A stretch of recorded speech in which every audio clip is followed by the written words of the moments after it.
மீண்டும் 48 மணி நேரங்கள் கெடு விதித்திருக்கிறார் அமெரிக்க அதிபர் டொனால்ட் ட்ரம்ப் ஈரானுக்கு. ஈரான் தொடர்ந்து அமெரிக்காவினுடைய விமானங்களை சுட்டு வீழ்த்துகிற வேலையை செய்து கொண்டிருக்கிறது என்கிற செய்திகளுக்கு மத்தியில் 36 விமானப்படையைச் சேர்ந்தவர்கள் படுகாயம் அடைந்திருக்கிறார்கள் என்றால் அவர்களுடைய விமானப்படைக்கு எவ்வளவு சேதம் வந்திருக்கும் என்பதையும் நாம் அனுமானிக்க முடியும். ஈரானுக்கு எதிரான யுத்தத்தில் அமெரிக்காவும் இஸ்ரேலும் கட்டுப்பாட்டை இழந்து நிற்கிறார்கள் என்கிறது யமன்ல இருக்கக்கூடிய ஹவுதீஸ் ராணுவ பிரிவு. ஹொர்முஸ் ஜலசந்தி வழியாக மனிதாபிமான போக்குவரத்துக்கு ஈரான் அனுமதி கொடுத்திருக்கிறது. இது ஒரு முக்கியமான டேர்னிங் பாயிண்டான ஒரு விஷயமாக இருக்கிறது. உள்ளாக்களை மொத்தமா ஆயுதத்தை இல்லாமலாக்கி நிராயுதபாணி ஆக்குறதுங்கிறது அந்த இலக்கை அடையவே முடியாது இஸ்ரேலுக்கு அப்படின்னு சொல்லி வெளிப்படையாக வெக்கத்தை விட்டு சொல்லிட்டாங்க. எந்த அளவுக்கு கேட்டா,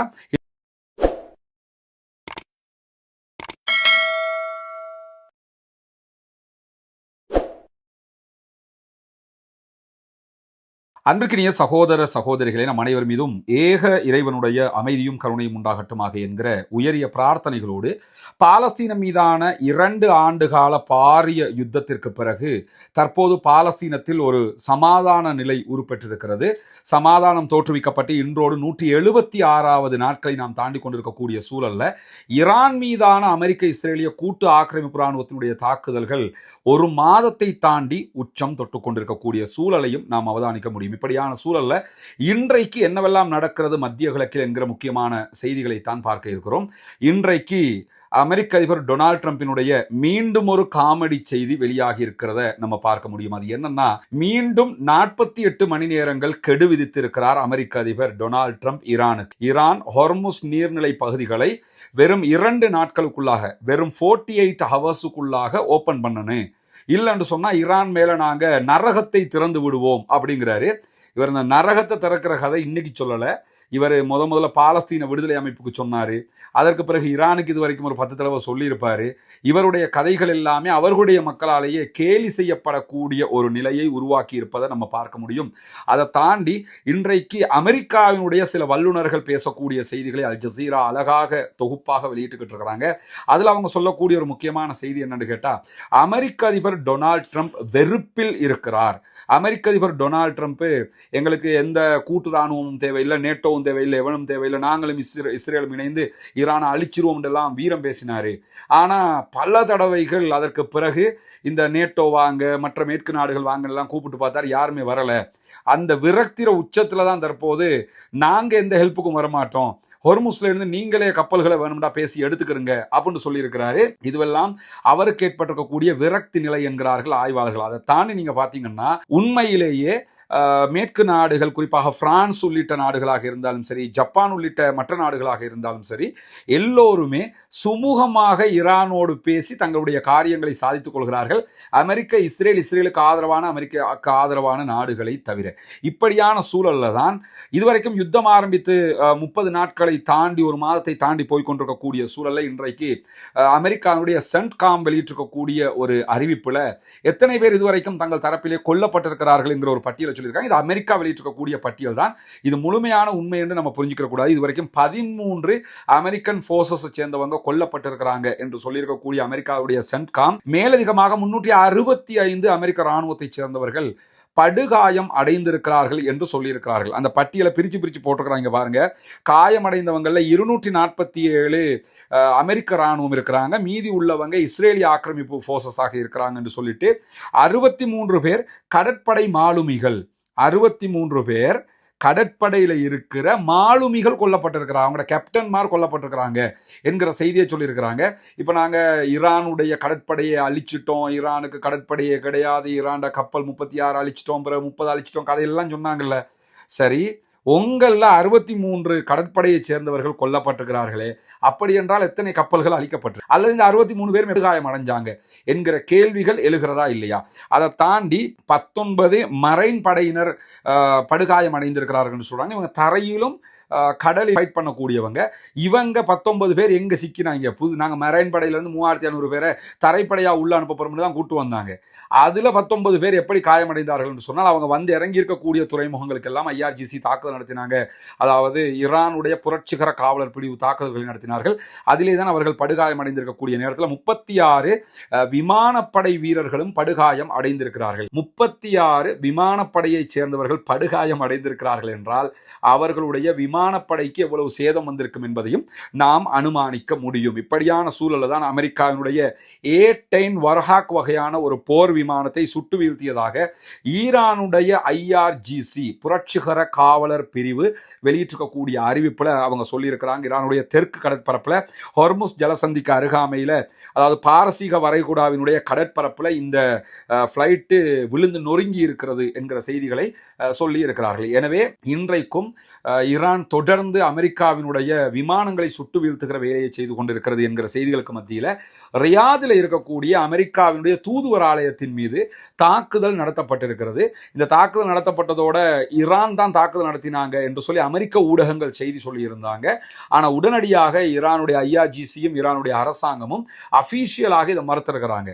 பொதுவாக ஒரு இடத்துக்கு அட்டாக் நடந்தது, அதுவும் அமெரிக்காவுக்கும் ஈரானுக்கும் சண்டை. அமெரிக்காவோட ஒரு இடத்துக்கு அட்டாக் நடந்திருக்குதுன்னு சொன்னா, ஆமா நாங்க தான் அடிச்சிருக்கிறோம்னு சொன்னா அவங்களுக்கு கெத்து தானே, அவங்க வெல்றாங்கன்னு தானே அர்த்தமாகும். ஆனா இந்த தாக்குதலை நாங்க அடிக்கலைங்கிறாங்க. இதுல இருந்து என்ன தெரியுதுன்னு கேட்டா, தாங்கள் தாக்குதல் நடத்தினால் தாக்குதல் நடத்தினோம் என்கிறார்கள். தாங்கள் தாக்குதல் நடத்தவில்லை என்றால் தாங்கள் தாக்குதல் நடத்தவில்லை என்று சொல்கிறார்கள். சொல்லிட்டு ஈரானுடைய ஐஆர்ஜிசி என்ன சொல்றாங்கன்னு கேட்டா, ரியாதில் இருக்கக்கூடிய அமெரிக்காவுடைய தூதுவர் ஆலயத்துக்கு நடத்திய தாக்குதல் இஸ்ரேலுடைய மொசாது நடத்திய தாக்குதல். எங்க பேரை வச்சுக்கிட்டு முஸ்லிம் நாடுகளுக்கு உள்ள இருக்கிற சில இடங்களுக்கு தாக்குதல் நடத்துறாங்க. நாங்க தாக்குதல் நடத்தினா முன்கூட்டி சொல்லிட்டு தான் அடிப்போம், சொல்லாம கள்ளத்தனமா எல்லாம் அடிக்க மாட்டோம் என்பதையும் மிக தெளிவாக சொல்லியிருக்கக்கூடிய நேரத்தில் தான் இன்றைக்கு ஐஆர்ஜிசியினுடைய வான் பாதுகாப்பு படைப்பிரிவினுடைய தளபதி, குறிப்பாக ஹாத்தமல் அன்பியா கூட்டு வான் பாதுகாப்பு தலைமையகத்தினுடைய தளபதி விடுத்திருக்கக்கூடிய ஒரு அறிவிப்புல சொல்றாரு, நிறைய பேர் அமெரிக்காவுடைய F-35, F-15, F-16, F-18 வகையான விமானங்களை எல்லாம் ஈரான் சுட்டு வீழ்த்துதே, இந்த தொழில்நுட்பம் அவங்களுக்கு எங்கால என்றெல்லாம் யோசிக்கிறாங்க. இது வந்து அந்த நாடு தந்திருக்குமா, இந்த நாடு தந்திருக்குமாங்கிற வாத பிரதிவாதம் எல்லாம் இருக்கு. எங்களுக்கு எந்த நாடும் தரல, இது ஈரானியர்கள் சொந்த தொழில்நுட்பத்தில் உருவாக்கிய தாக்குதல் வான் பாதுகாப்பு அமைப்புகள் அப்படிங்கிறாங்க.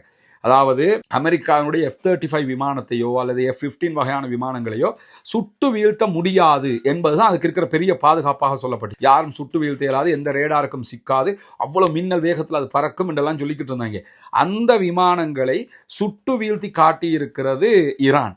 இந்த சுட்டு வீழ்த்தக்கூடிய தொழில்நுட்பம் எங்களுக்கு எந்த நாடும் தரல, நாங்களே தயாரித்த தொழில்நுட்பம் அப்படிங்கிறாங்க. அமெரிக்காவினுடைய விமானத்தை சுட்டு வீழ்த்துகிற தொழில்நுட்பத்தை ஈரான் கண்டுபிடித்திருக்கிறது என்பதை இன்றைக்கு சொல்லியிருக்கிறார். அதே நேரம் ஹாத்தமல் அன்பியா இராணுவ பிரிவினுடைய பேச்சாளர் மேலதிகமாக பேசும்போது என்ன சொல்றான்னு கேட்டா, நாங்க இஸ்ரேலுடைய அமெரிக்காவினுடைய மேலதிகமான போர் விமானங்களை சுட்டு வீழ்த்தி இருக்கிறோம். MQ-9 வகையான ரிப்பர் ஆளில்லா விமானங்களை சுட்டு வீழ்த்தி இருக்கிறோம். அந்த ஆளில்லா விமானம்னா சின்னதா இருக்கும்னு நினைச்சிடாதே, அது ஒரு மனிதனை விட மிக உயரமான பெரிய அளவில் இருக்கக்கூடிய MQ-9 ரிப்பர் வகையான ஆளில்லா விமானம்னு சொல்லுவாங்க.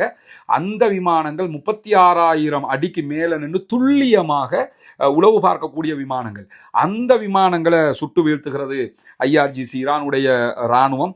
அதை தாண்டி ஹேம்ஸ் வகையான, இது இஸ்ரேலுடைய தயாரிப்பு ட்ரோன்கள், ஆளில்லா விமானங்கள், அதை சுட்டு வீழ்த்தி இருக்கிறார்கள். லூகாஸ் என்கிற விமானங்களை சுட்டு வீழ்த்தி இருக்கிறார்கள்.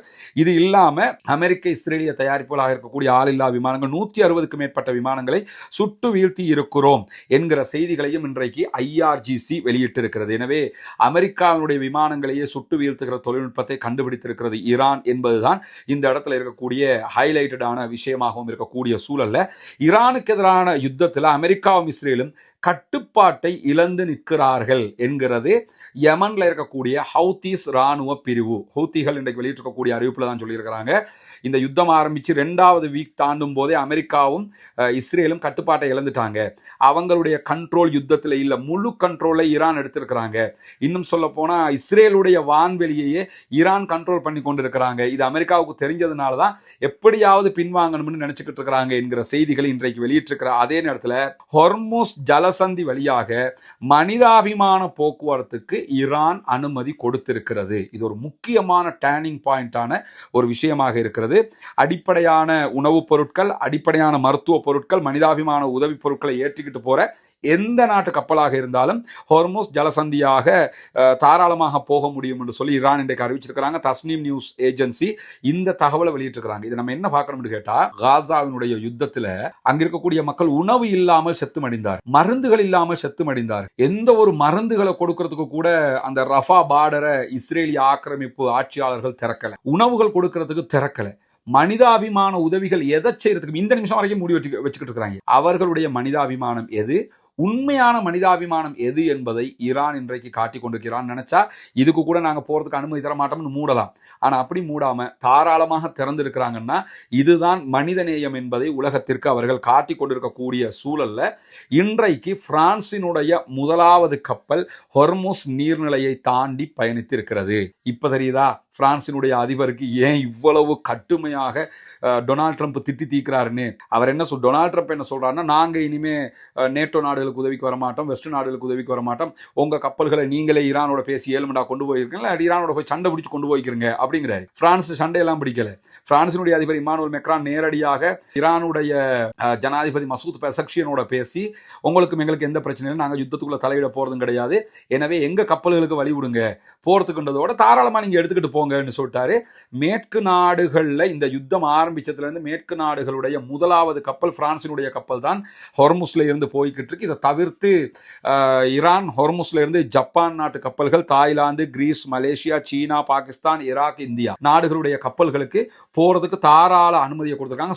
ஸ்ரீலங்காவுக்கும் அனுமதி கொடுக்கப்பட்டிருக்கு. ஆனால் ஸ்ரீலங்காவுக்கு சொந்த கப்பல் இல்லைங்கிறதுனால அங்கிருந்து கொண்டு வர முடியாது. அவங்க இந்தியா ஏதாவது ஒரு நாட்டினுடைய கப்பல்களில் தாராளமாக எண்ணெய்களை இறக்குமதி செய்து கொள்ள முடியும். ஈரான்ல இருந்து அவங்க பண்ணிக்கொள்ள முடியும் என்கிற செய்திகளும் வெளியாகி இருக்கக்கூடிய சூழல்ல ஒரு நாளைக்கு இதுவரைக்கும் இந்த ஹொர்முஸ் நீர்நிலை பகுதிகளில் 2000 தொடக்கம் 3000 வரைக்கும் உண்டான கப்பல்கள் நின்று கொண்டிருக்கிறது. போக நகரே இயலாது. எல்லாம் அமெரிக்க இஸ்ரேலுக்கு ஆதரவான கப்பல்கள் நகர்ந்தா அடிப்பான். அதனால 2000 தொடக்கம் 3000 கப்பல்கள் நிறுத்தி வைக்கப்பட்டிருக்கு. சில நாடுகள் நேரடியாக ஈரானோட பேச்சுவார்த்தை நடத்தி, உங்களுக்கும் எங்களுக்கு எந்த பிரச்சனையும், உங்களோட யுத்தத்துக்குள்ள நாங்கள் தலையிட மாட்டோம், டொனால்ட் ட்ரம்போடையும் இஸ்ரேலோடையும் அதை பார்த்துக்கிறோம்னு சொல்லி கொண்டு போறாங்க. அந்த அடிப்பெல்லாம் பிரான்ஸ் லாவகமாக சாதித்திருக்கிறார்கள் என்பதை நம்ம புரிந்து கொள்ள முடிகிற அதே நேரம், இந்த ஹிஸ்புல்லாக்கள் ராணுவ பிரிவு இருக்கிறாங்களா இல்லையா லெபனான்ல, இவர்களை மொத்தமாக அழிச்சிட்டு தான் நாங்க யுத்தத்தை நிறுத்துவோம் சொல்லிட்டு காசா காலத்துல இருந்து சொல்லிக்கிட்டு இருக்கிறாங்க இஸ்ரேல். இப்ப இந்த யுத்தம் ஆரம்பிச்சதோட நாங்க ஹிஸ்புல்லாக்களை நிராயுதபாணியாக்குவது, அவங்களோட ஆயுதங்கள் எல்லாம் அவங்க கீழே வச்சு சரண்டர் ஆகணும், அது வரைக்கும் அட்டாக் பண்ணுவோம் சொல்லி யுத்தத்தை ஆரம்பிச்சாங்க. நேற்றைய தினம் இஸ்ரேலுடைய போர்சஸ் ஒரு மீடியா கான்ஃபரன்ஸ் நடத்தியிருந்தாங்க. அதுல என்னன்னா, ஹிஸ்புல்லாக்களை மொத்தமா ஆயுதத்தை இல்லாமலாக்கி நிராயுதபாணி ஆக்குறதுங்கிறது அந்த இலக்கை அடையவே முடியாது இஸ்ரேலுக்கு அப்படின்னு சொல்லி வெளிப்படையாக வெக்கத்தை விட்டு சொல்லிட்டாங்க. எந்த அளவுக்கு கேட்டா, ஹிஸ்புல்லாக்களை நிராயுதபாணியாக்குவது இஸ்ரேலுக்கு சாத்தியமே இல்லை அப்படின்னு சொல்லி அடிச்சு சொல்லக்கூடிய ஒரு செய்தி இன்றைக்கு வெளியாகி இருக்கிற சர்வதேச நெருக்கடி குழுவை சேர்ந்த ஹைகோ விமன் இன்றைக்கு அல் ஜசீராவுக்கு பேசுகிற நேரத்தில் இந்த செய்தியை சொல்லியிருக்கிறாரு. ஹிஸ்புல்லாக்களை எல்லாம் நீங்க ஆயுதத்தை கீழே வச்சு மொத்தமா சரண்டடைய செய்யுங்கிறது நடக்கிற காரியமே இல்லை. ஏன்னு கேட்டா, லெபனானுடைய பெகா பள்ளத்தாக்கு, அதே போன்று தெற்கு பகுதிகள் எல்லாம் இஸ்ரேல் ஆழமாக நாங்க இடத்தை பிடிப்போம்ங்கிறாங்க. ஆனா அங்க ஆழமாக வேரூன்றி இருக்கிறது ஹிஸ்புல்லாவை அந்த இடத்துல இருந்து கலட்டிட்டு வர்றங்கிறது, அவங்க ஏவுகணை பலத்தை இல்லாமல் ஆக்குறதுங்கிறது சாத்தியமே இல்லாத ஒரு செய்தியாக இருக்கிறது என்று அவர் சொல்லுகிற அதே நேரத்தில் தான் நேற்று பத்திரிகையாளர் சந்திப்புல இஸ்ரேலுடைய ராணுவ அதிகாரிகள் பேட்டி கொடுக்கும் போது என்ன சொல்லிட்டாங்கன்னு கேட்டா, இந்த யுத்தத்துல ஹிஸ்புல்லாக்களை நிராயுதபாணியாக்குவது, ஹிஸ்புல்லாக்கள் ஆயுதத்தை மொத்தமாக இல்லாமல் ஆக்குவதுங்கிறது அசாத்தியமானது, அந்த இலக்கை நாங்கள் அடைய முடியாது என்று ஹிஸ்புல்லாக்களோடு தோல்வியை ஒப்புக்கொண்டிருக்கிறது இஸ்ரேல் என்கிற செய்திகளுக்கு மத்தியில இப்ப என்ன பாக்குறாங்கன்னா, திரும்ப ஏற்கனவே இந்த டொனால்ட் ட்ரம்போட பேசி ஒரு ஒப்பந்தத்துக்கு வந்தாங்க லெபனான் கவர்மெண்ட்டுக்கும் இஸ்ரேல் கவர்மெண்ட்டுக்கும். என்னென்ன கேட்டா, நீங்களே ஹிஸ்புல்லாக்களை பேசி உங்களோட ராணுவத்தை முன்னுக்கு கொண்டு வந்து ஹிஸ்புல்லாக்களை சரணடைய செஞ்சு ஆயுதங்களை நீங்க களையணும் அப்படின்னு கொண்டு வந்திருந்தாங்க. அதே திட்டத்தை கொண்டு வர வைப்பாங்களா, நம்மளால அவங்களை யுத்தம் பண்ணியெல்லாம் அழிக்க முடியாது, லெபனான் ராணுவத்தை ராணுவமா வச்சுக்கிறங்க, ஹிஸ்புல்லாக்களை 0 பண்ணுங்க அப்படின்னு பேசுவோம். அங்க ராணுவமே இவன் சொன்னா தான் கேட்பான், ஹிஸ்புல்லாக்காரன் சொன்னா தான் கேட்பான். இப்படி ஒரு நிலை இருக்கும்போது நேற்று ராணுவம் என்ன சொல்றாங்கன்னு கேட்டா, இந்த யுத்தத்துல நாங்கள் லெபனானை கைப்பற்ற போகிறோங்கிறத மொத்தமாக சாத்தியப்படாது. 2 to 3 கிலோமீட்டர், இப்போ இஸ்ரேலுடைய எல்லையிலிருந்து 2 to 3 கிலோமீட்டர் வரைக்கும் கைப்பற்றுவது தான் சாத்தியப்படும் அப்படிங்கிறாங்க. ஆனால் உடனே இஸ்ரேலுடைய பாதுகாப்பு அமைச்சர் இஸ்ரேலி காட் சொல்லும்போது அதெல்லாம் கிடையாது, 30 கிலோமீட்டர் கைப்பற்றணும் நாம அப்படிங்கிறாங்க. அவன் 2 கிலோமீட்டருக்கே தண்ணி குடிச்சுக்கிட்டு இருக்கிறான், 2 கிலோமீட்டருக்கே நகர முடியாமல் இருக்குது. ஹிஸ்புல்லா அவ்வளோ வெளுவெளுன்னு வெளுத்துக்கிட்டு இருக்கிறான். நம்ம ஹிஸ்புல்லாவை ஆயுதத்தை இல்லாமல் ஆக்குறதுங்கிறது அசாத்தியம்ங்கிற அளவுக்கு என்னடா வளமல அரசாங்கம் தான் இதெல்லாம் சொல்லணும். இப்போ என்ன பார்த்தா அரசாங்கம் நம்மளை விட்டுற மாதிரில, அவன் அங்கே இருந்துக்கிட்டு ஆர்டர் போடுவான், செத்து மடிகிறது நம்ம பேசாமல் நமக்கு ஏலாங்கிறத நம்மளே சொல்லிடுவோம்னு சொல்லி இஸ்ரேலிய ஆக்கிரமிப்பு இராணுவம் ஹிஸ்புல்லாக்களை மொத்தமாக அழிப்பது என்பது அசாத்தியமானது என்று தோல்வியை ஒப்புக்கொண்டு அறிவித்திருக்கக்கூடிய பத்திரிகையாளர் சந்திப்புகள் வெளியாகி இருக்கக்கூடிய சூழல்ல நேற்றைய தினம் நம்ம வீடியோவில் சொல்லியிருந்தோம், ஈரான் F-35 விமானம் ஒன்றை சுட்டு வீழ்த்தி இருக்கிறது, அதுல இருந்து 2 விமானிகளை தேடிக்கிட்டு இருக்கிறாங்கன்னு. மீடியாக்கள் சிலது என்ன சொல்லியிருந்தாங்கன்னு கேட்டால் அது F-35 அல்ல F-15 வகையான விமானங்கள். சில சகோதரர்கள் கூட கேட்டிருந்தாங்க அது F-35 F-15 ஆண்டு. நேற்றைய தினம் F-35ம் வீழ்த்தப்பட்டிருக்கிறது, F-15 வகையான விமானமும் வீழ்த்தப்பட்டிருக்கிறது என்பதுதான் ஹைலைட்டான முக்கியமான விஷயம். அதை நீங்கள் தெளிவாக புரிஞ்சுக்கிறீங்க. அதை தாண்டி நேற்று நம்முடைய வீடியோவுக்கு பிறகு கூட சில சகோதரர் எனக்கு மெசேஜ் அனுப்பியிருந்தாங்க, அந்த 2 பைலட்டையும் ஈரான் அரெஸ்ட் பண்ணிட்டாங்கன்னு. அப்படி எந்த உத்தியோகபூர்வ செய்திகளையும் இதுவரைக்கும் ஈரான் எங்கேயுமே சொல்லலை, அமெரிக்காவும் சொல்லலை. அமெரிக்காவுடைய விமானங்கள் என்ன பண்ணுறாங்கன்னு கேட்டால் ரேடார் மூலமாக அந்த ஆள் எங்கேயாவது இருக்கிறானான்னு தேடிக்கிட்டு இருக்கிறாங்க. ஒரு விமானி செத்துட்டாங்கிற ஒரு முடிவுக்கு வர்றாங்க அவங்க, இன்னொருத்தன் எங்கேயாவது ஒழிச்சுக்கிட்டு இருப்பான் என்று சொல்லி அவங்க தேடிக்கிட்டு இருக்கிறாங்க. அமெரிக்காவுக்கு இருக்கக்கூடிய மிகப்பெரிய பிரச்சனை என்னன்னு சொன்னால் கொஞ்சம் கீழே தேட முடியாது, விமானத்திலிருந்து தான் தேட முடியும். தரப்படை அனுப்பினா வெளுத்து அனுப்பி விட்டுருவான். விமானத்தில் தேடும் போது யுத்தம் நடக்கிற காரணத்தினால ஈரான் என்ன ட்ரை பண்ணுறாங்கன்னா அந்த விமானங்களை சுட்டு வீழ்றதுக்கு ட்ரை பண்ணுறதுனால தாழ்வாக பறந்து அவனை கண்டுபிடிக்கவும் முடியாத ஒரு பெரிய இக்கட்டுக்கு அவங்க மாட்டிக்கொண்டிருக்கக்கூடிய சூழல் உருவாகி இருக்கிறதுனால இதுவரைக்கும் ஈரானும் அமெரிக்காவும் அந்த விமானியை தேடிக்கொண்டிருக்கிறார்கள். ஈரான் நாங்கள் பிடிச்சிட்டோம்னு எங்கேயுமே சொல்லலை. சில நேரம் அவனை அரெஸ்ட் பண்ணி வச்சுக்கிட்டு சொல்லாமல் இருக்கிறாங்களான்றதும் தெரியலை. ஆனால் வெளிப்படையாக அவங்க எங்கேயுமே நாங்கள் அவனை அரெஸ்ட் பண்ணிட்டோம் கைப்பற்றிட்டோம்னு சொல்லி எங்கேயுமே சொல்லாத நிலையில் இன்றைக்கு அமெரிக்க அதிகாரிகள் விடுத்திருக்கக்கூடிய அறிவிப்பு, குறிப்பாக அமெரிக்காவுடைய அட்லாண்டிக் கவுன்சிலுடைய மூத்த ஆலோசகர் ஹேர்லன் உல்மன் வெளியிட்டிருக்கக்கூடிய ஒரு அறிவிப்பில் என்ன சொல்கிறான்னு கேட்டால், இந்த விமானியை மீட்டெடுக்கிறதுங்கிறது பெரிய சவாலான விஷயம். ஏன்னா ஈரான் அந்த ஏரியாலெல்லாம் ஃபோர்ஸஸை குமிச்சு வச்சிருக்கிறாங்க. நம்ம விமானத்தில் போய்த்தான் அவங்கள காப்பாற்ற வேண்டியிருக்குது. அதுவும் நாம் பறந்துக்கிட்டு இருக்கும்போது இந்த இடத்துல இருக்கிறான் தெரிஞ்சா உடனே நம்ம டெல்டா ஃபோர்ஸஸ் இறக்கணும். இறங்கி பெரிய சண்டை உண்டு அந்த இடத்துல ஈரானுடைய ஃபோர்ஸஸோட பிடிச்சா மட்டும்தான் அவரை வெளியெடுக்கலும். ஒருத்தருக்காக எத்தனை பேரை தான் கொல்ல முடியும், எத்தனை பேரை சாகடிக்க முடியும் என்கிற விதமாக அவரும் இது சாத்தியப்படாத ஒரு நிலை என்பதை அறிவித்திருக்கக்கூடிய சூழல்ல இன்றைக்கு 95வது அலை தாக்குதலை ஈரான் நடத்தி இருக்கிறது இஸ்ரேல் அமெரிக்க தளங்கள் மேலே. பாவம் அமெரிக்காவும் இஸ்ரேலிய ஆக்கிரமிப்பு இராணுவங்களும் அடிவாங்கி முடியாதுங்கிற அளவுக்கு தொடர்ந்து அடிவாங்கி கொண்டிருக்கிறார்கள். குவைத்தில் அமைந்திருக்கக்கூடிய அமெரிக்காவுடைய ஹிமார்ஸ் ராக் பேட்ரியாட் மேலே இன்றைக்கு அட்டாக் பண்ணியிருக்கிறாங்க. அதாவது வடக்கு பஹ்ரைனில் அட்டாக் நடந்திருக்குது, அதுவும் இந்த பேட்ரியாட் அமைப்பு மேலே தான் அடிச்சிருக்கிறாங்க. குவைத்தில் இருக்கக்கூடிய அமெரிக்காவுடைய ஹைமர்ஸ் அல்லது ஹிமர்ஸ் பேட்ரியாட் மேலே அட்டாக் பண்ணியிருக்கிறாங்க. வடக்கு பஹ்ரைனில் இருக்கக்கூடிய இன்னும் ஒரு பேட்ரியாட் மேலே அட்டாக் பண்ணியிருக்கிறாங்க. யுஏஇல ஐக்கிய அரபு அமீரகத்தில் இருக்கக்கூடிய இன்னும் ஒரு ஹைமர்ஸ் ஏவுகணை ஏவுதள பிரிவு அதன் மீது தாக்குதல் நடத்தி இருக்கிறார்கள். ஒரு கட்டளை மையம் மொத்தமாக அளிக்கப்பட்டிருக்குது. அமெரிக்காவுடைய மூத்த இராணுவ வீரர்கள் அதே போன்று பயிற்றுவிப்பாளர்கள் பயிற்சி மையங்கள் இருக்கக்கூடிய இடங்களுக்கெல்லாம் இன்றைக்கு யுஏஇல கடுமையான தாக்குதல்களை நடத்தி இருக்கிறார். அதே நேரத்தில் பஹ்ரைனில் இருக்கக்கூடிய ஹலீஃபா இப்னு சல்மான் துறைமுகத்தில் இன்றைக்கு அமெரிக்காவுடைய தளம் மீது இந்த தளத்தின் மீதும் தாக்குதல் நடத்தி இருக்கிறார்கள். 3ஆம் தரப்பு ஏற்றிக்கிட்டு பயணித்த இஸ்ரேலுடைய வர்த்தக கப்பல், இஸ்ரேலில் கப்பல், ஆனால் வேறு நாட்டு கப்பல் கொடியொண்டை போட்டுக்கிட்டு போனால் நம்மளை கண்டுக்க மாட்டாங்க சொல்லுவாங்கல்ல, மறைச்சாலும் கொண்டைய மறைக்கலண்டு. அது மாதிரி என்னன்னு கேட்டால் அவங்களோட கப்பலுங்கிறது ஈரானுக்கு ஆல்ரெடி தெரியும். அப்படி இருக்கல இவங்க என்ன பண்ணுறாங்கன்னு கேட்டால் வேறு நாட்டு கொடி ஒன்றை மாட்டிக்கிட்டு போனால் நம்மளோட கப்பல் கண்டுபிடிக்க மாட்டான்னு சொல்லிட்டு மாட்டிக்கிட்டு போனாங்க. அதாவது MSC இஷிகா என்று சொல்லக்கூடிய இஸ்ரேலுடைய கப்பல், இந்த கப்பல் இன்றைக்கு மொத்தமாக அழித்து சாம்பலாக்கப்பட்டிருக்கிறது ஈரானுடைய புரட்சிகர காவலர் பிரிவினுடைய தாக்குதல்கள் காரணமாக. இப்படி இன்றைக்கும் ஈரான் மொத்தமான பல செய்கைகளை செய்திருக்கிறார்கள், கடுமையான தாக்குதல்களை நடத்தி கொண்டிருக்கிறார்கள் இஸ்ரேலிய அமெரிக்க தளங்கள் மேலே. இந்த தாக்குதல்கள் எல்லாம் தொடர்ந்து கொண்டே இருக்கக்கூடிய சூழல்ல தான் இன்றைக்கும் ஈரான் வெற்றிகரமான யுத்தத்தை நடத்தி கொண்டிருக்கிறது என்கிற செய்திகளை நம்ம பார்க்கிறோம். தொடர்ந்து இணைந்திருங்கள் ரஸ்மின் எம்ஐஎஸ்சி நியூஸ் மற்றும் ரஸ்மின் டாக்ஸ் ஆகிய 2 சேனல்களோடு. இன்றைக்கு நம்முடைய ரஸ்மின் எம்ஐஎஸ்சி நியூஸ் என்கிற சேனல்ல இலங்கையில் தெஹிவல பகுதிகளில் இருக்கக்கூடிய ஒரு பள்ளிவாசல் நடத்தப்பட்ட ஹொத்துபா, பெரும் சர்ச்சைக்குள்ளான ஹொத்துபா, அதில் நிகழ்த்தப்பட்ட இந்த ஈரான் அமெரிக்க வார் சம்பந்தப்பட்ட ஜும்மா ஹொத்துபா தொடர்பான முழுமையான விளக்க வீடியோ போட்டிருக்கிறோம். பாக்கா சகோதரர்கள் அதை பார்த்துக்கிறங்க. அத்தோடு தொடர்ந்து நம்முடைய ரஸ்மின் எம்ஐஎஸ் ரஸ்மின் டாக்ஸ் ஆகிய 2 சேனல்களையும் சப்ஸ்கிரைப்